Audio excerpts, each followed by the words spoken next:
Welcome, everyone. I'm so happy to introduce Tom Reid to those who don't yet know him as a presenter at Co-Creator Circle.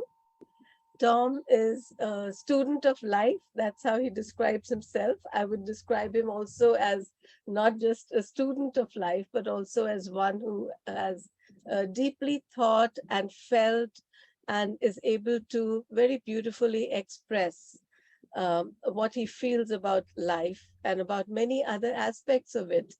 What also I love about him is that he knows how to help us to express many things that we may have learned as students of life. He says he has been blessed with a hunger for divine connection. And this thread has permeated his personal and professional journey as a seeker, a consultant, trainer, and life coach. And today we're going to have a beautiful sharing round, which you will see in the chat. It's been presented there. And now over to you, Tom. Thank you, Meenakshi, and welcome everyone, particularly those who most recently arrived, Greg and Maria. I think in our time together, one of the things I was saying before the most recent arrivals, is that I'm really hoping this is an experience, an exploration of kind of heart, mind, and less head, and less conceptual. And so within that, so where did everybody go? So we'll consider 4 aspects of knowing. We'll reflect on our experience of knowing through our intuition and our participation in life. And then we'll also share practices that foster our knowing. And this is meant to be interactive. And Meenakshi, with the numbers that we have, are we going to stay as a group, or are we going to do a brief breakout for the sharing, do you think? What's your instinct? My instinct is that it's nice to share as a group. But if you give us a question for which we have to work on a little bit, then maybe we could go as in twos, or maybe threes, and just have 2 or 3 breakouts rooms, not too many. Yeah. So let's just play by ear, and we're welcoming Noni from India. Early morning for her. Yeah. Welcome, Noni. Wow, from India. Beautiful, beautiful. Thank you for joining us. Yeah, go ahead. Were you going to say something else, Meenakshi? Yeah, she's from Canada, but is now presently living in India. Wow. Well, helps give that broader sense of the world that we live in. So let's just take a few moments to center, and I'm just going to kind of walk us through a low-key thing. I was just kind of saying to Meenakshi when I signed on, I liked the co-creator circle message on the screen of release all that does not serve. So as we get in a comfortable position, sitting or standing, feeling our feet on the floor, making connection with the earth, and as we breathe out, just breathe out all that does not serve. And breathe in slowly and fully the life-giving breath. Hold. And exhale.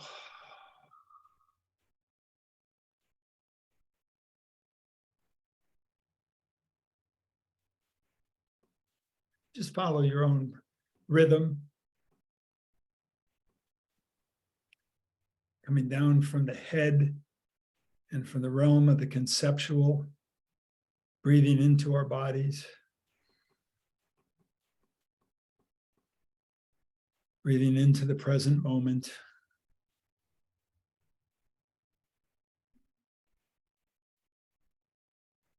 Letting go of thoughts. But when they come, note them, Just come back to the life-giving rhythm.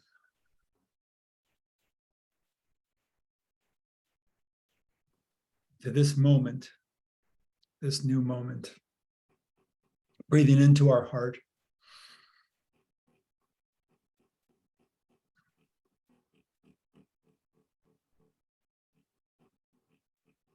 Being aware of our loved ones, those we know and those we don't know.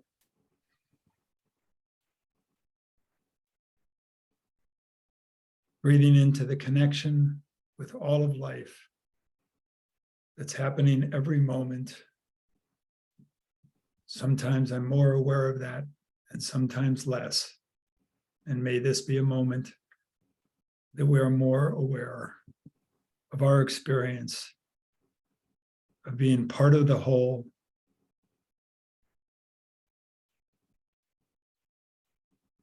and a whole in the part. Let's just breathe then in silence for the next minute or so, and then we'll continue.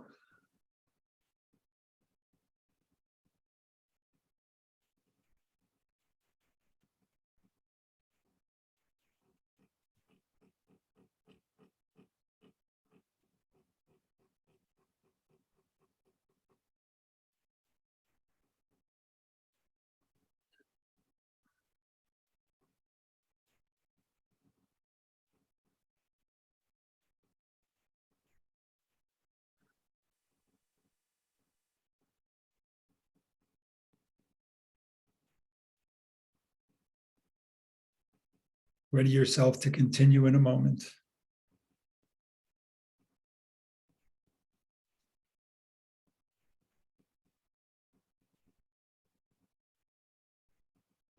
And when you're ready, no hurry. Open your eyes and we'll continue our time of here and now together.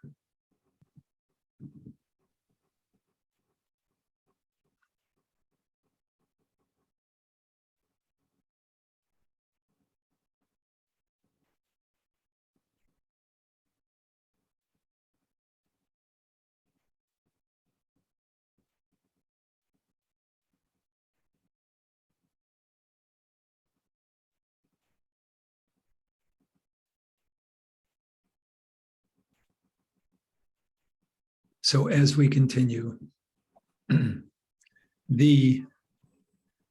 actually Karen Meenakshi and I have been in a group, and a number of sessions back, Karen was leading with someone else, and it was a session on knowing and oneness. And then as I mentioned to that in this book, Diane Collins' Quantum Think, New Thinking That Will Rock Your World, she has 21 distinctions, and one of the distinctions is 4 aspects of knowing. And both when Karen and Marianne led that session, it's somehow it's just been staying with me, knowing and oneness. And the 4 aspects of knowing that Diane Collins talks about is unconscious, conceptual, intuitive, and participatory. And that's led me to be thinking about, in my own education, that at least through my freshman year of college, the intuitive, the non-rational was not talked about.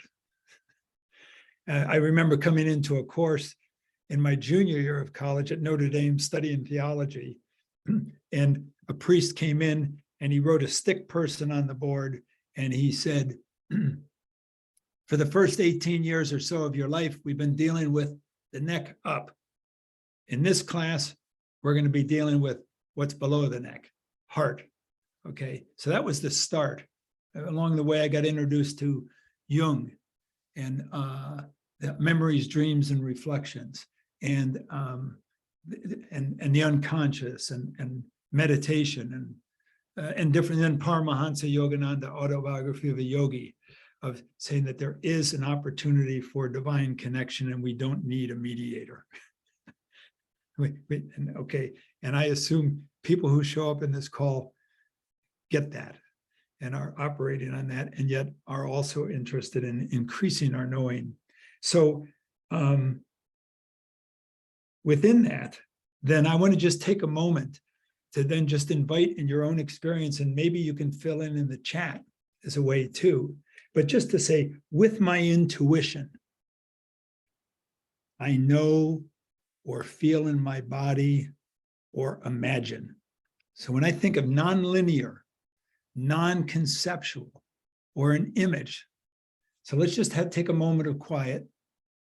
And let me, even before further we do that, let me just say that I'm deeply involved in a men's organization called Illumin, and it's men transforming men through a power greater than ourselves. And when it's properly understood, it's not really just about men, but it's first of all making men, hopefully making men healthier, so that we can be in right relationship with all other beings. But within there, we have 4 intentions we talk about. And the 4 intentions are to listen from the heart, to speak from the heart, to be lean of expression, which doesn't necessarily mean brief, although in our time, I do like us to be, as you get to go to the heart of the matter. What's the heart? No limited backstory. What's the heart of the matter? And then the 4th is to be spontaneous and authentic. So within that, with my intuition, I know or feel in my body. And so you can respond in the chat, and let's just take 30 seconds or so to just see what comes to us. It could be a word, a phrase, or an image.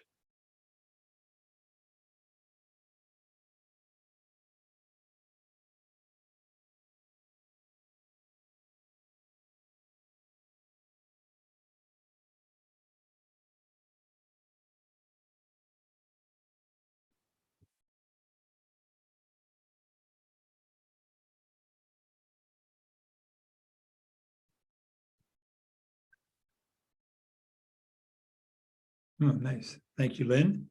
So this is good in terms of, we can do it in the chat. We can, and or we can voice it.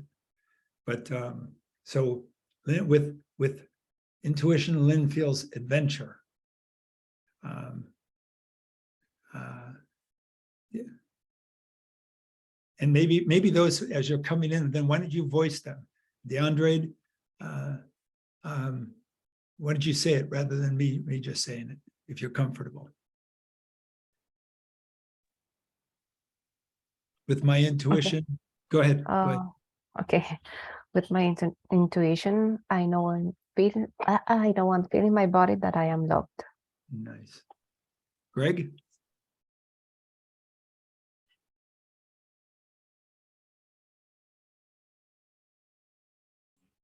With my intuition, I feel I am the best version of myself each and every present moment. Great. Meenakshi? With my intuition, I feel like a tree bending in the wind, just surrendering to the force of tremendous change. Noni? With my intuition, I have been taken on a grand adventure by the universe. And Karen, and it's okay to pass, but then at least just say pass. But Karen, are you gonna write or just say, because you don't have to put in Pass. Okay. And for me, and of course, it's so nice to be with co-creator circle people. And so Maria, yeah, that's Maria. Why don't you voice yours, please? Let's see. Yeah. With my intuition, I feel I'm going through a transition, changes. And so when we ask these things, it's just really almost the first thing that comes to mind, not the perfect thing. So even on the run, I've hardly even sat directly, though I've been thinking about this. What comes to mind to me with my intuition, I feel connected and part of the whole. I feel connected to the divine. One of my two sons, and both of them in different ways, have said, well, I'm not too sure, if I believe in God. And they're in their 40s, and that's fine. But here, believe in God. My intuition, I feel part of the living, breathing whole of life. So beautiful, beautiful. So now from my experience of living life, so the four aspects of knowing: unconscious, conceptual, intuition, and then participation. And as I've been thinking about that, participatory. Now Diane Collins is partly talking there that we are creating our reality moment to moment. But I'm thinking also from what's the knowing that comes from participating in life. And so let's just take a minute here or so to see what comes from my experience of participating in life. I know. We're going to take a full minute starting now. And then do the chat if that works for you.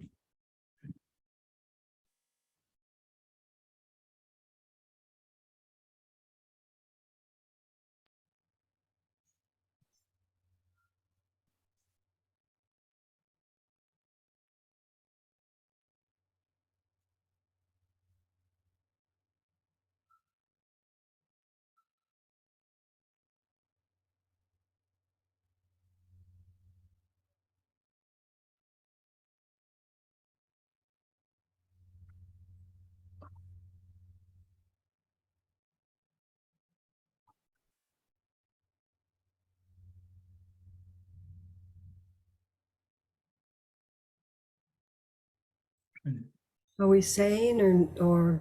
Well, we got 10 seconds. We got 10 Oh. seconds. No 4 problem. seconds. Yeah. And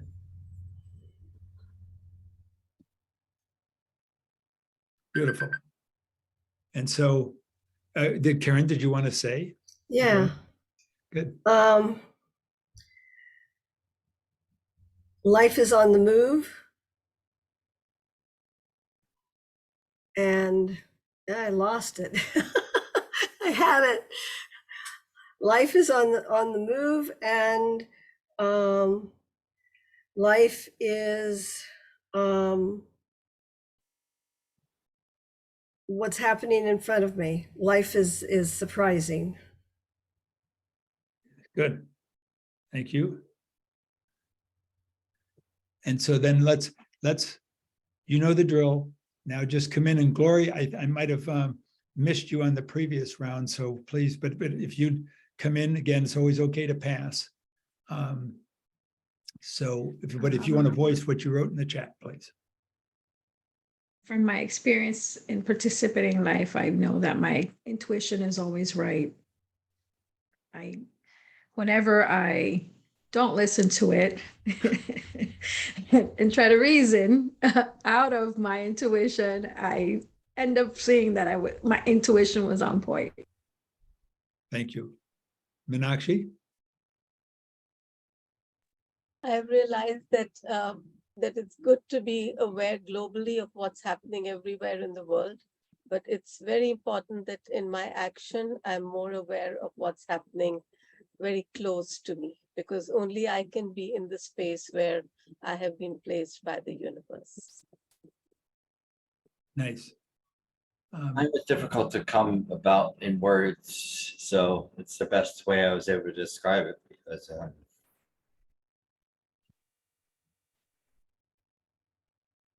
while the journey may not come easy sometimes, where even to feel that you become lost along the way, but with interconnected intent and smile of existence, the journey itself becomes life. Mm-hmm. Right. Lynn? From participating in my life, I better understand the human experience. Mm-hmm. Nice. Maria? From my experience in participating in life, I know that everything always ends up being for the better. And okay, and Saray. From my experience of participating in life, I know that many people need compassion. Thank you. Very nice. From my experience in participating in life, a quote that's coming to me that has been is that whole thing of many people know that the drop is in the ocean, but many people are not as aware that the ocean is also in the drop. And when I think of, my background training wise has been Catholic, and then the whole emphasis on sin, and really I was born in 1950, and I had an experience of pre-Vatican II and then post-Vatican II. So the pre, God's going to get you for that. Everything wrong thing that you do, God's going to get you for that original sin. And I love Matthew Fox's title of a book on original blessing. We are original blessing. How did we allow all this sin stuff to come in here? And that so many people thinking they're not worthy. And as Saray said, that we all creation needs compassion. So this is beautiful just on the sharing. And let me say on a point, and then I'm just going to open it up here for a couple of minutes to just say from what we've covered and staying in the heart mind, and what you're feeling, what's moving through us, that this is build. So the J part of me from Myers-Briggs is build is 1 hour. But if people are around, and so at the top of the hour, if you need to go, you're welcome to go. And if you want to stay around for a little bit, I can stay around for a little bit. Oh, and we didn't hear from Noni. Thank you, Noni. Thank you, Meenakshi. Noni. From my participation in life, I have been gifted a lot of knowledge and experiences that have enabled me to be of more help and have given me more understanding of the connectiveness and of the things that are more important. Very nice, very nice. And so now we heard from everybody. I think we have, right? And thank you, Meenakshi. Thank you, Noni. So let's just take a moment. Let's breathe for a few seconds, and then just, so what from the knowing and checking in with our intuition, and from participating in life, what's alive in you in terms of a thought, a feeling, or an image?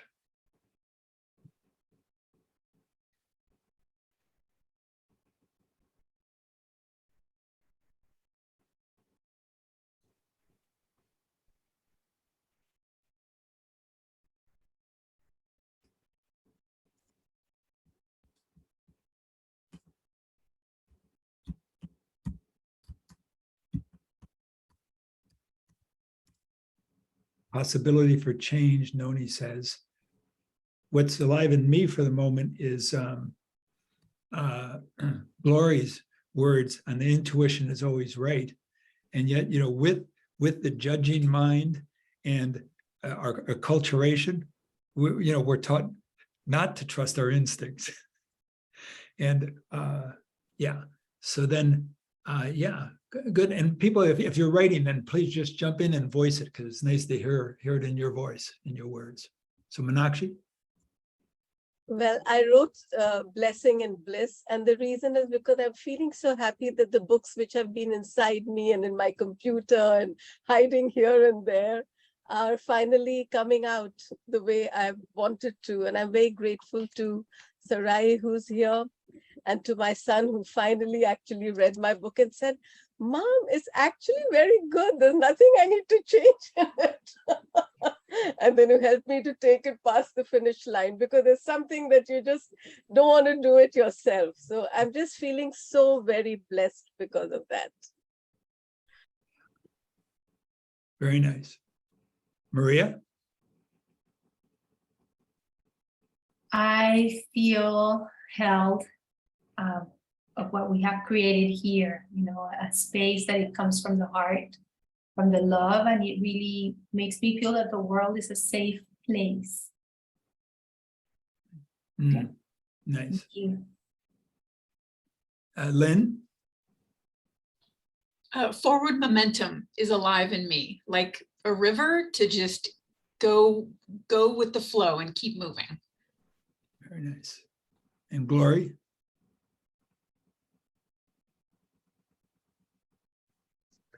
I'm feeling that everything that happens is meant to happen and it's for our highest good, even if in the moment we feel that that's not the case, but that it is for our highest and best good as an individual, as a family, as society in general. Greg? They were just a bunch of words, but there is a meaning behind them, I guess. Throughout it all, it's just what's I'm feeling filled with right now, because I'm doing so much with my growth as a conscious being and guide and mentor and coach and things I'm doing.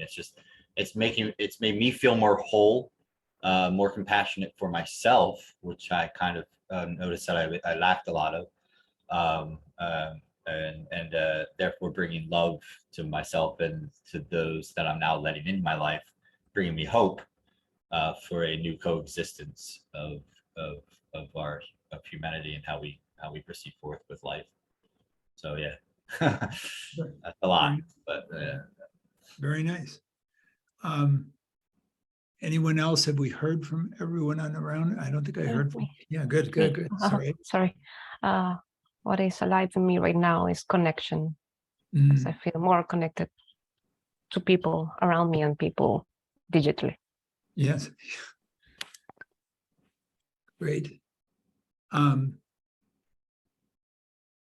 So I'm thinking, partly Greg's word there of coexistence. My sophomore year of college, I spent in Innsbruck, Austria, which is such a, that was back in 1969, 70, such a tame, small world just going to Europe. But for me, it was really a significant event. And I can remember, well, my mother had once said that anybody who smiles, she was talking about me here now. She said, anybody who smiles so much, people will think there's nothing up there. Okay. So, and I started from a very, I was just going to follow my father's footsteps and become a sales trainer for an insurance company. And so then I go to Innsbruck, and I remember one day, well, first off, we went over in an ocean liner. There were 35 guys and 12 girls. And I can remember in going over first thinking, hey, there's these few that I really connect with. And there's those few that I definitely don't connect with.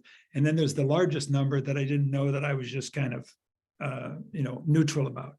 Well, the beauty is that during the course of the year, we had our meals together. And during the course of over that year, sooner or later, I would come to a table, maybe late to dinner, and I would be sitting with those people or with the neutrals. And I can really say that by the end of the year, I experienced a touch of goodness, or saw something more in each person than my judging mindset thought at the beginning. One other piece earlier on, before I came to that experience, I actually remember one time sitting in my bedroom in the pension, and I can't remember, I think it was mainly just, might have been the guys, but it might have been the whole group, and actually rationally came to the conclusion, yep, I think I'm better than everyone else in this group. That mindset of competition or of comparing ourselves, as opposed to, by the end of the year, I was just starting to become aware of nature, and the absurdity of, like, an apple tree saying it's better than a weeping willow or a maple tree. That really we're all to be who we are, to be Noni or Maria or Greg or Karen or Meenakshi. And that if we try to be someone else, if we try to be a Gandhi, we would not pass, because we're really to flower who we are. So any just last thought before we just take another little step on this? And again, in the chat or live. Yes, go ahead, Maria. I just want to say, Tom, that I love your energy. And I feel in my case that I needed to also be around wise men, you know? So I'm so happy you're doing that work with men. It's like on one end, my dad passed, and his later years, he was dealing with not being healthy. And so just feels so good. It's like I feel right now like I'm sitting at the dinner table post Thanksgiving dinner, and we're like chatting among family, and that feeling of having the wise men, the stories you're sharing with us, it feels like I can relax. It's bringing me a lot of awareness. Thank you so much. Thank you. Thank you. Meenakshi, what did you write there? I just felt that maybe Karen wanted to speak. Sorry, Lynn, go ahead. Okay, yeah, I was about to do the raised hand and I was looking for it, but yeah, I'll just jump in. About the smiling. Similar to Meenakshi, I've traveled a lot and lived in a lot of different places. And I find the biggest common variable, if I'm in a friendly place or whatnot, is if I smile first. And I would say a majority of times, if I smile at someone, they smile back. And it's being the first one to smile. I think that means I'm in a friendly place. Yeah, very nice. Very nice. I'd like to add also to that as well. And I've used smiling as a way to get myself out of trouble because there's been times when I've been in situations where, especially in foreign countries or where I don't speak the language, where I've realized that just by smiling and really projecting a happiness, you become less of a victim and more accepted. Very nice. Thank you. Lynn, I just have to say, with that bubbly nature and that smile that you just gave, I don't know how you can't smile when you see you come across the street with a smile. Oh my gosh, I was just like, oh my God, I want to come and give you a hug. Oh. Thank you.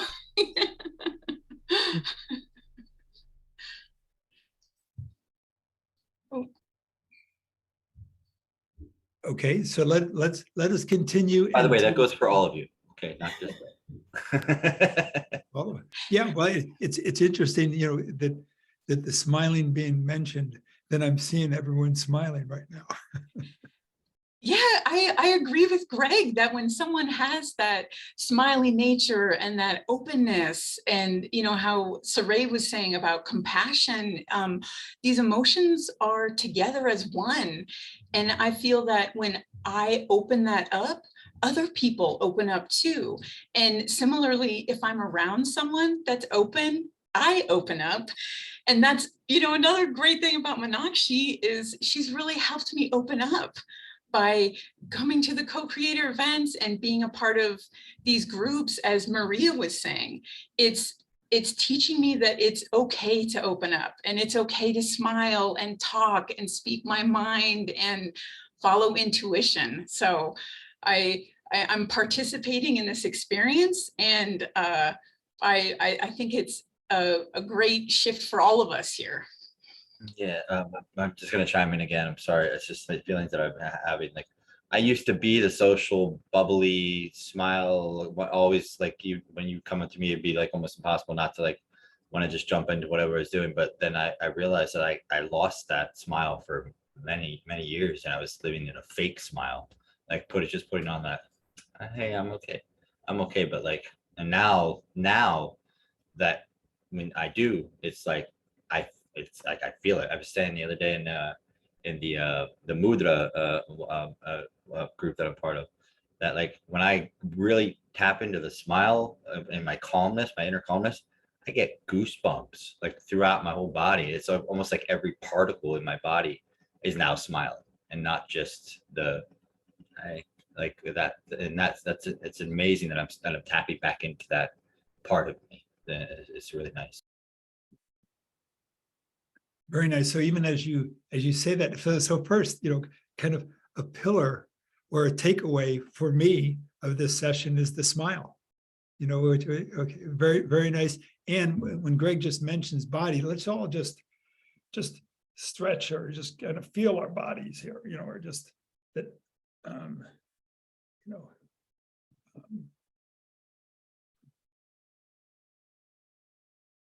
yeah. So as we transition, I want to just say, then we're going to move in a moment to practices that foster my knowing. Okay, but I wanted to just share. I've liked acronyms. So fear as an acronym. False evidence appearing real. And then really from something else. This is not original to me, but I love this acronym for life that I've come across recently. Life, love in full expression. And so really just, Lynn, what you were just talking, what we're really talking about here is moving from fear to living out of love, living and expressing love as best. And I always like to add within that, as best we can, as best we can. And then there was a bumper sticker I came across years ago that I just love, which says, life is a school and love is the lesson. I mean, to me, isn't that it? Life is a school, and love is the lesson. It's so simple, and we look out on our world and it seems to be so hard to learn that lesson. And then I don't know that I have the right order. And there's the conceptual mind coming in as if the order matters. But I think I first heard this from Ken Wilber. And so I think it's wake up, grow up, clean up, show up. So we wake up, or chronologically, we are growing up. When I love to hike, and when I look at the tall trees and my first job out of college was teaching religion at an all-boys Catholic high school in Chicago. And I can remember then, and when, I was born in the north side of Chicago. I didn't know that nature existed till I was about, in Chicago, it was a concrete. Oh my gosh, I'm in Chicago right now. You're in Chicago? Yeah, I flew to Chicago just like I got in last night at like this morning at 3:30 in the morning. Okay. So the notion, and actually this place that I hike regularly, there's a grandmother tree and a grandfather tree, and that marks after about, I don't know, 10 minutes into the trail, and then it's 3 miles up. And I say hello to grandmother and grandfather each time I go through, and actually I'm going to be able to be part of a wandering, not there this with 3 hours this weekend. And one of the things is the tone is to, rather than finding something, to allow yourself to be found. And then rather than taking something, allowing to receive something. So just those notions, which my bias tells me, or my experience also tells me, women are generally more in touch with that than we men. We have to learn this and come to this. And so anyhow, within that's just an interlude of transition. Meenakshi, you had your hand up. Did you want to come in with something? Yeah, but when you talked of the bumper sticker, I was suddenly reminded, and Noni knows this, that on trucks in India, at the back, they have very, very fantastic sayings. So usually the one that I used to read in Hindi, in Hindi, but it means that, oh, if you look at me with a bad eye, then you're going to be in trouble. And a few years ago when I went, I read it and I said, oh my gosh, this world has changed, because it said, even if you look at me with a bad eye, I'm still blessing you. You know, and I said, wow, this is a truck, truck drivers. It's beautiful. I Yes. wanted to say that. Very nice, very nice. And I'm noting Greg here coming in at landing at 3:30 in the morning. Is he's getting into a more comfortable position. So as we 3:30 in the morning to wake up at 8:30 in the morning to do a 2.5 hour healing session of my client to then come back to a hotel room to be part of this meeting. So yes, I'm getting comfortable. yes. And then to still join us, we appreciate it. Yes. Okay, good. This is great. So Maria is saying love. Yeah, what is life? Love in full expression. Yeah, thank you. This is such a nice learning community, supporting one another beautifully. So rounding the bend, so what are practices that foster my knowing? So let's just take a moment and give ourselves a minute. And I like to, sometimes in a different setting, I've often done a thing of kind of cultivating your spiritual garden, practices for human and spiritual growth. In this case, we're talking about, so what are the practices that tune your knowing so that you can, I forget how Maria said it earlier, but the different piece that, when we are in tune, then we learn from each thing. Oh, and Glory has her hand up. So what do you want to say, Glory? You're muted. I was just wondering if you could repeat what you said earlier about wake up, clean up, show up, and what Yes. were the other ones? Yes. So I think it's, it could be grow up, because that just on that level, chronologically, so we are growing up. Then wake up. So we wake up. I'm not trying to be better than someone else, but I'm waking up. Oh no, we're part of all of this. Then clean up. Yeah, we do have usually things to clean up. How could I have spent so much time thinking that I'm the center of the universe, that the only thing that is real comes from my perspective? So we clean up, we deal with our shadow, which is an ongoing task. And then we show up. We show up in our homes, in our relationships, in our communities, and in our world. And so we start to then see our family is the whole human family, and really, and the more than human family. Thank you for the question. So Lynn, why don't you say what you're saying? Let's see. Difficult. I talked about a daily habit to reflection, right? It helps me understand myself and others. Yeah. And I feel like a big part of knowing is knowing oneself. And that's really big for me. So the more I learn about me, the more I learn about others. And it's very strange how they go very much hand in hand.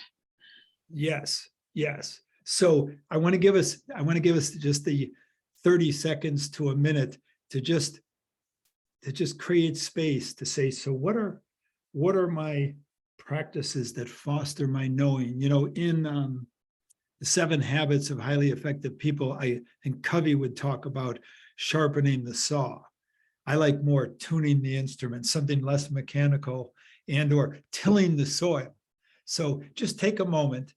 And yes, and this is great if people are putting them in here like that. So we got nature showing up and knowing my wishes and intentions and focusing on them, which that would be kind of coming into Diane Collins of saying, what do we want to create?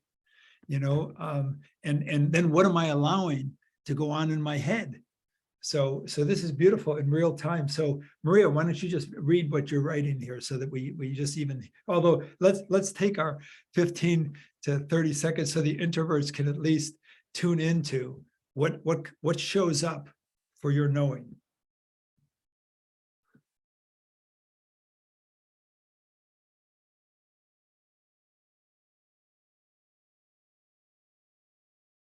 Take 10 more seconds.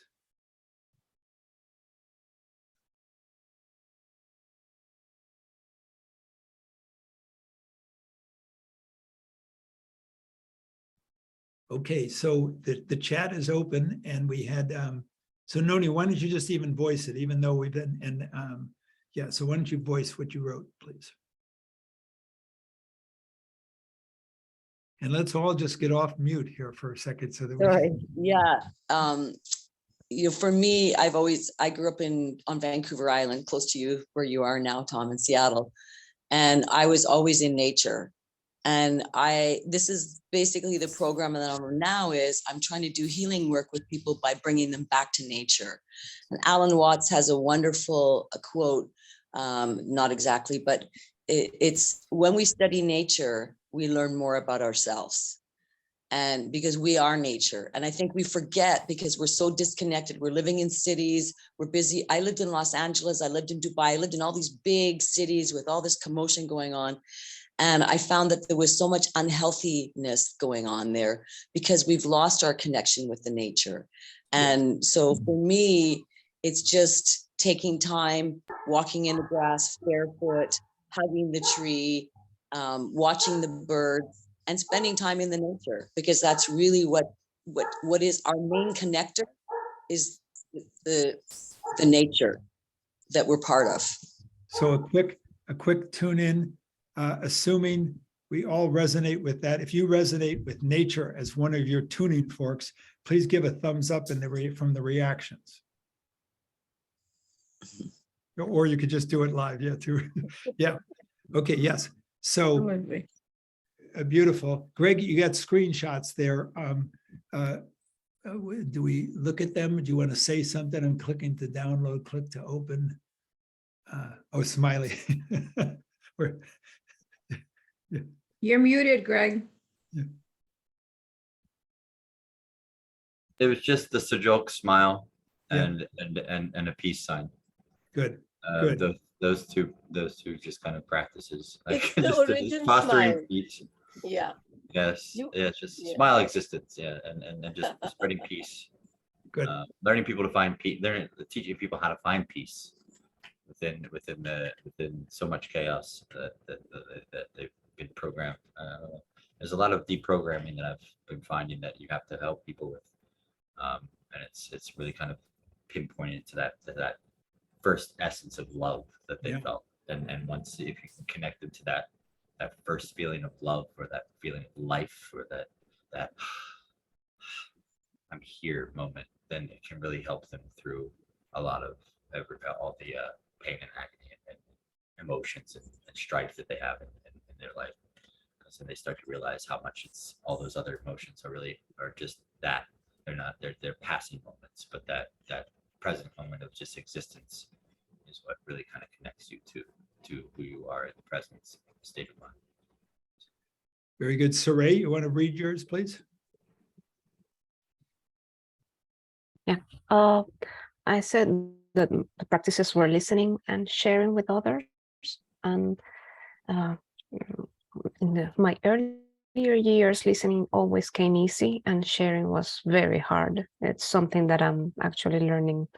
And when you share, you learn from yourself as well. And when you receive the feedback, you learn other things that you hadn't seen before. So that's what I was focusing on. Very good. And someone we haven't heard from now, Meenakshi, or let's see, yeah,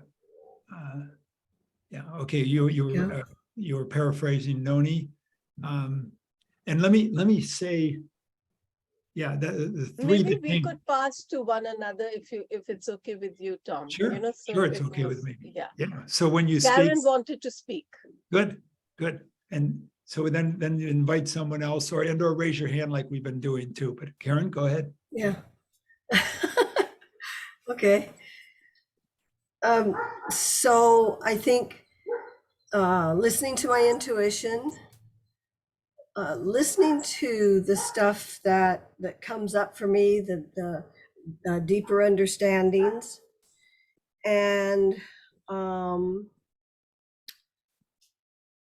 more recently, I've learned about covert hostility and trying to listen to my body and things that come up.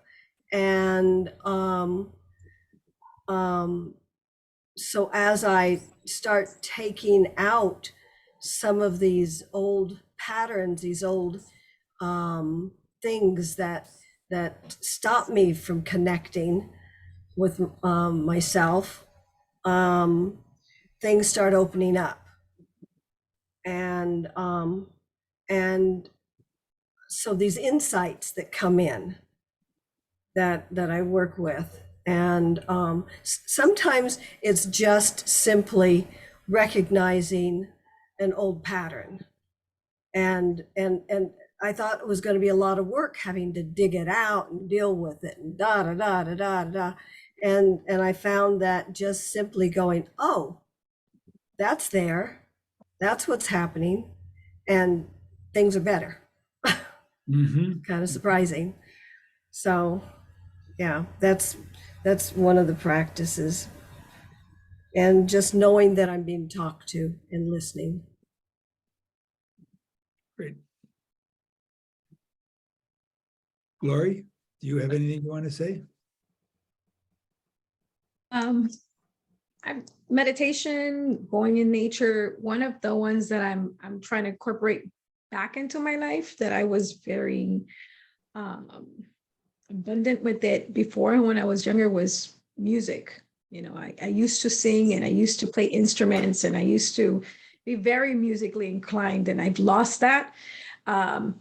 And going in, participating in indigenous rituals as of late, I am really feeling the call to participate again and let my voice flow and let myself, tune in, and also help others tune in that way. So that's really something I'm working on now. But definitely, the meditating, the walking barefoot in the grass is one that always, whenever I'm like, that one's like really quick, or getting in water, just even if it's in the bathtub or in the shower or in the ocean or wherever I'm able to, those really, really ground me and help me with my knowing that my intuition and my higher self are there for me. Very nice. Maria, you want to talk about yours? Oh, I tag along. I bring everything that Glory said. And I add also what Sarah E says, like sitting with someone and having that feedback, having a session, a healing session. Reading a book also, it could be like filled with aha moments. And one of my favorite moments, if I'm flying or traveling, it could be driving or someone's driving, or I'm in a train or flying. I get into that space of letting myself just be taken to point A to point B, and I get into like a meditation space, and I love those. Very nice. One more thing for me, I've come to realize that I break into Om chants randomly wherever I am, and I don't care. Like on the flight here, on the jet that I was on, I was Om chanting while my client was trying to sleep, and I was Om chanting.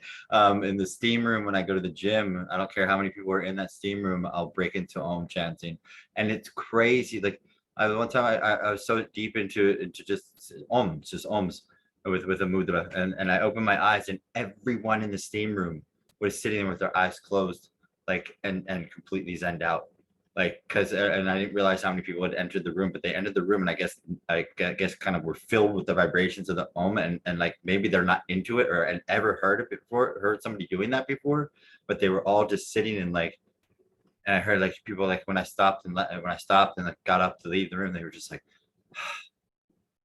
Like I was like, wow, like like it's kind of fun. It gets me in a zone, but the vibrations of something, because not many people like people in a gym. I mean, you go to into a steam room or a sauna, you don't expect to hear like somebody doing like Om and chanting. You just, a lot of people say it, but then there's sometimes that people are just yabbing and talking, and I'll start doing my chant, and they'll stop talking and come to a silent moment within their space. And it's like, I'm understanding how powerful that can be. Just like, and I listen to it a lot, and I invoke it into myself a lot.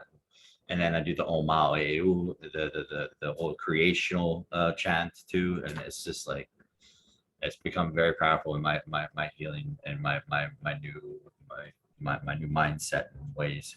And I'm like have people now chant with me when I'm doing a massage.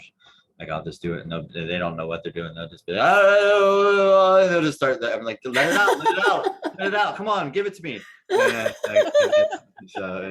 it's fun. Very good.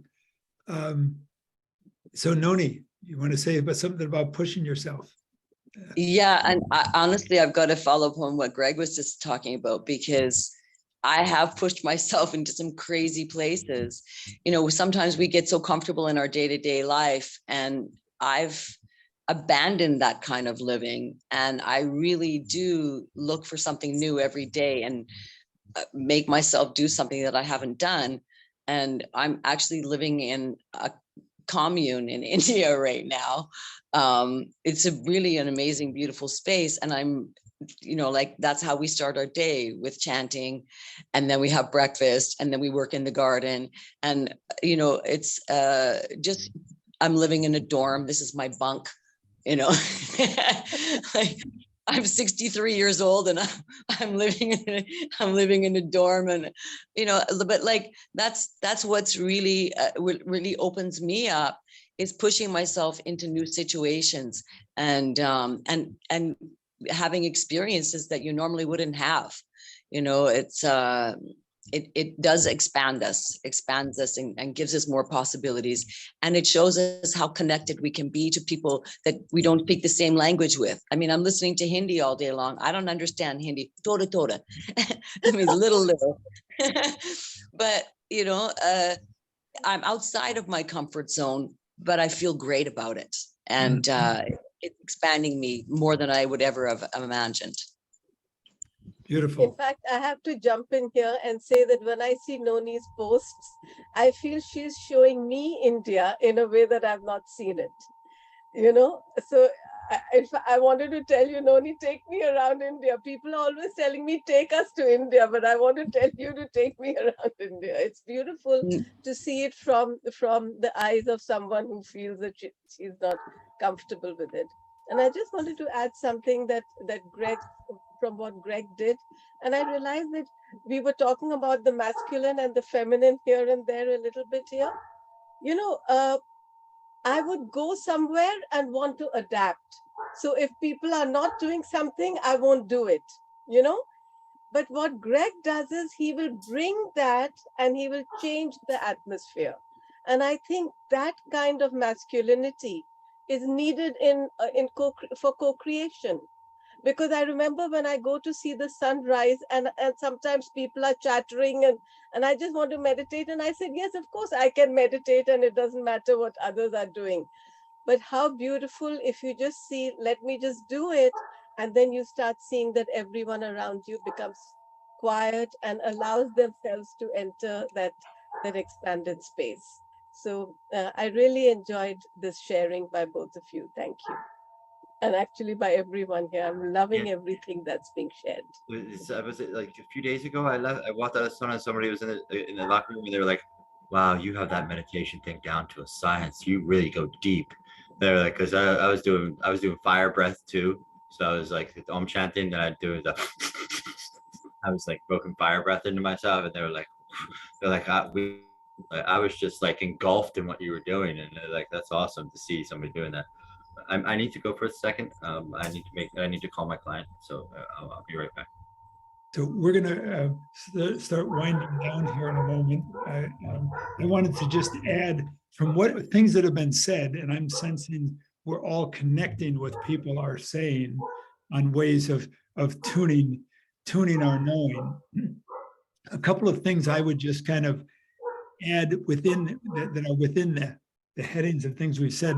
I would just add gardening, working in the yard, you know, which is the nature piece, you know, yes. And yet, and I can remember my mother there were 7 kids in my family, 5 boys and 2 girls. And my mother would come in and she'd show us a little plant with new growth. And she'd also say, you know, being close to nature is being close to God. And of course, at that time we would say, Mom, fine, you go out there and have time with God. We'll watch the sporting event. But years later, I eventually learned.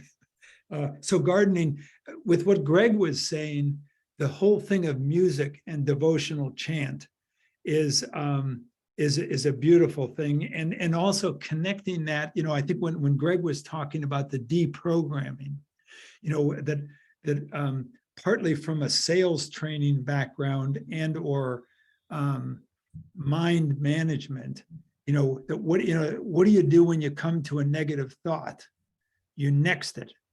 You know, so saying I'm no good, or hey, why is that? What's wrong with that person? As soon as I can catch that, I breathe that out, and I kind of then connect it to, you know, again, it relates to also what Greg was saying about the deprogramming. And for me, then it's may all beings be free of suffering and the root of suffering. May all beings find happiness in the root of happiness. So a way of connecting, and then finally, I think within the chanting.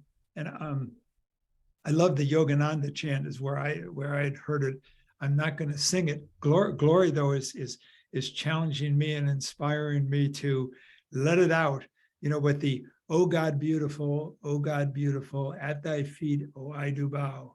You know, oh God beautiful, in the forest thou art restless, in the mountains thou art high, in the ocean thou art grave. Oh God beautiful, oh God beautiful. So those chants. So Greg's got to leave. I'm wondering if, at least for our formal leaving, just Greg, can you just lead us in an Om chant for a moment, and then you just leave. Just you know, we just invite all of us to just join in. But it's yeah. But first, just find a sense of calmness and silence and within, and focus on that stillness. I guess I like to say, because within silence, within stillness, you can really allow for many amazing things to transpire. And so I just go like.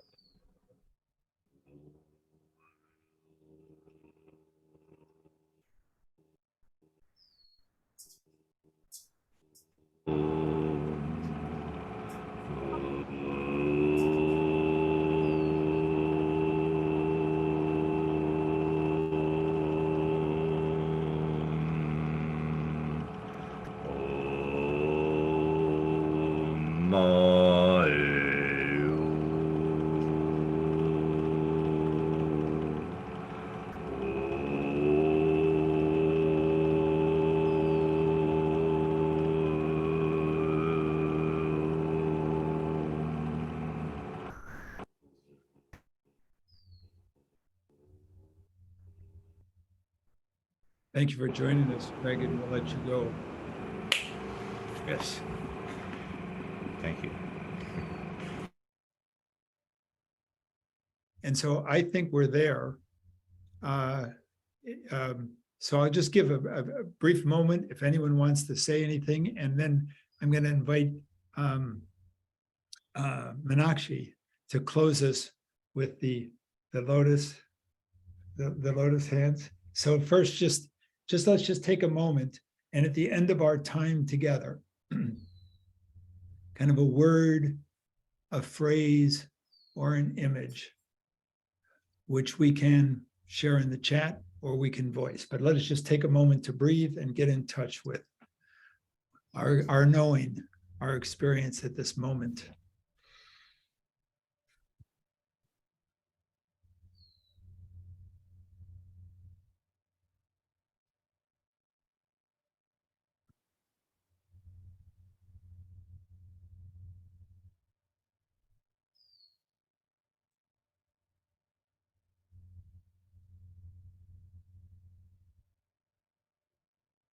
So in the chat or verbally.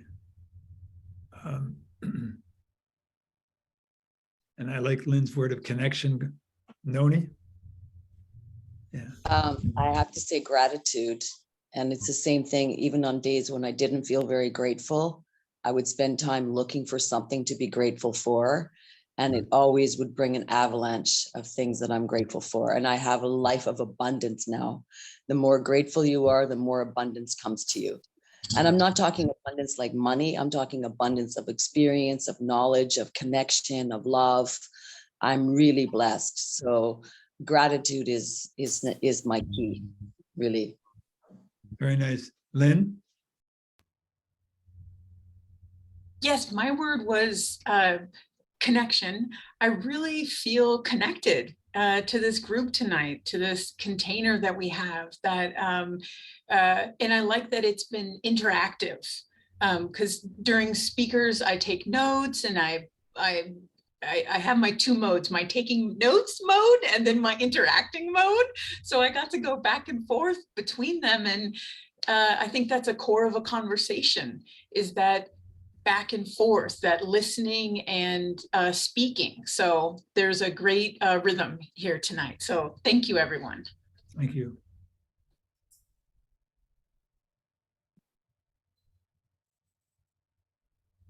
I So felt seeing the this. head shake, including my own on connection, that let us just go to Meenakshi to close us with the, I call it the lotus hands. Is that what you'd call it? Yeah, gratitude lotus. Gratitude lotus. So yes. So, and doing it in sync with one another brings the blessings out even more. So so the short form is that we do this. We start as one. We start remembering all the things that we are grateful for. And I think as we are now, it's literally just feeling gratitude. When we are here with the lotus open, then we receive the blessings of our gratitude, the way that Noni has just described. And then we radiate it out first to the screen. So we are radiating it to ourselves and to the circle and to everyone who will be seeing it later. And then we just spread it out and come back. And nowadays I feel bless ourselves and then come back to where we start. So with our eyes open, as we do in the Buddhist meditations, 45-degree angle, we can see one another and still feel meditating.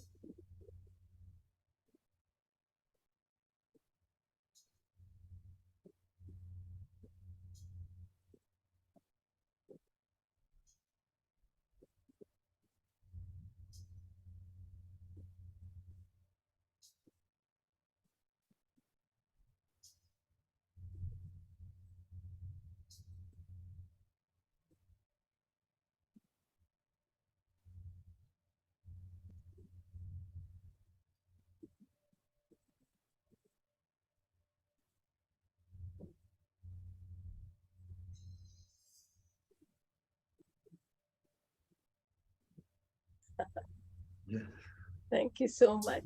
Thank you so much, Tom. This was such a, this was a blessing.